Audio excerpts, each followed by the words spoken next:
అదే RTV app వార్తల్ని క్షణాల్లో చదివే అవకాశం ఉంటుంది. ఒక న్యూస్ పేపర్, ఒక టెలివిజన్ ఛానల్ మీ చేతుల్లో ఎప్పుడూ ఉంటాయి. రాష్ట్రంలో ముఖ్యంగా అనంతపురంలో కాంగ్రెస్ పార్టీ మహాసభను జయప్రదం చేయడానికి రఘువీరారెడ్డి పెద్ద ఎత్తున లొకేషన్స్ కూడా చూస్తున్నటువంటి పరిస్థితి. మరి ఏంటి ముఖ్యంగా సభ ఎలా జరగబోతుంది, దాని ముఖ్య ఉద్దేశం ఏంటి? మనతో మాట్లాడడానికి రఘువీరారెడ్డి గారు ఉన్నారు. ఏం చెప్తారు ఆయన మాట? సార్ ఏంటి సార్ సభ ముఖ్య ఉద్దేశం? మాకు అనంతపురం అనేది ఒక సెంటిమెంట్. 2009 ఎలక్షన్ల ముందు 2008లో ఇక్కడనే ఆ రోజు సోనియా గాంధీ గారిని పిలిపించి పెద్ద సభ పెట్టి ఇక్కడి నుంచి ప్రారంభం చేశాం. ఆ రోజు రాష్ట్రంలో అన్ని పార్టీలు ఏకమైనా కూడా ఆ రోజు మేము గెలవడం జరిగింది.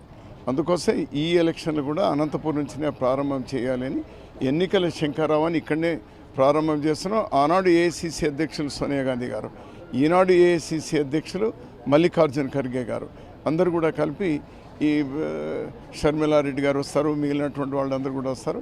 పెద్ద ఎత్తున ఇక్కడనే ప్రారంభం చేస్తాం. సార్ రాష్ట్రంలో పరిస్థితులు ఎలా ఉన్నాయి? ఈ సభ ద్వారా ఏం చెప్పబోతున్నారు ముఖ్యంగా ప్రజలకు? ఎందుకంటే పెద్ద ఎత్తున మీ సభ చాలా రోజుల తర్వాత సభ నిర్వహించబోతున్నటువంటి నేపథ్యం ఏం చెప్పబోతున్నారు? ఉన్న స్థితి నుంచి అన్ని వర్గాలు అన్ని రంగాలకు సంబంధించి అధ్వాన్నమైనటువంటి ఈ ఉన్న స్థితి నుంచి ఉన్నత స్థితికి, అత్యున్నత స్థితికి ఈ రాష్ట్రాన్ని, ప్రజలను, అన్ని వర్గాలను, అన్ని రంగాలను తీసుకెళ్లడమే మా లక్ష్యం.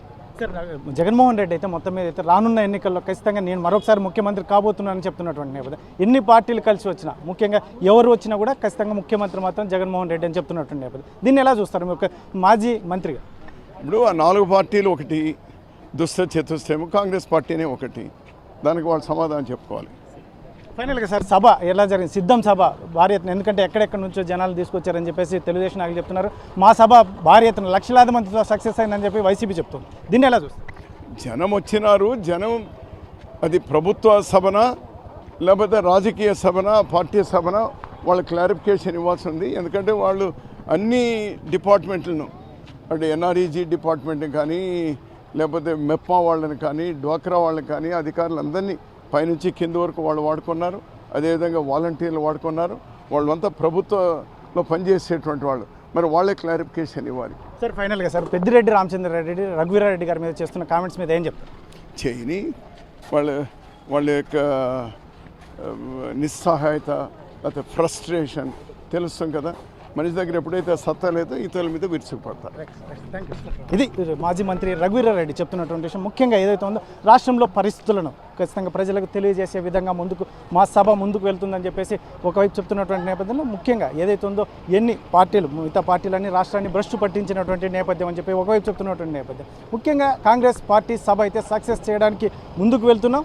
అందులో ముఖ్యంగా రానున్న ఎన్నికల్లో కాంగ్రెస్ పార్టీ ఏం చేయాలి, ఏం చేయకూడదు అనేది కూడా ఈ సభ ద్వారా ప్రజలకు తెలియజేసేందుకు ముందుకు వెళ్తున్నామని చెప్పేసి మాజీ మంత్రి రఘువీరారెడ్డి చెప్తున్నటువంటి పరిస్థితి. కెమెరా పర్సన్ సుధాకర్తో చల్లకనేడు, ఆర్టీవీ అనంతపురం. మరిన్ని వీడియోస్ కోసం ఛానల్ ని సబ్స్క్రైబ్ చేయండి. లేటెస్ట్ అప్డేట్స్ కోసం వాట్సాప్ ఛానల్ ని ఫాలో చేయండి. అండ్ లింక్ డిస్క్రిప్షన్ లో ఉంది.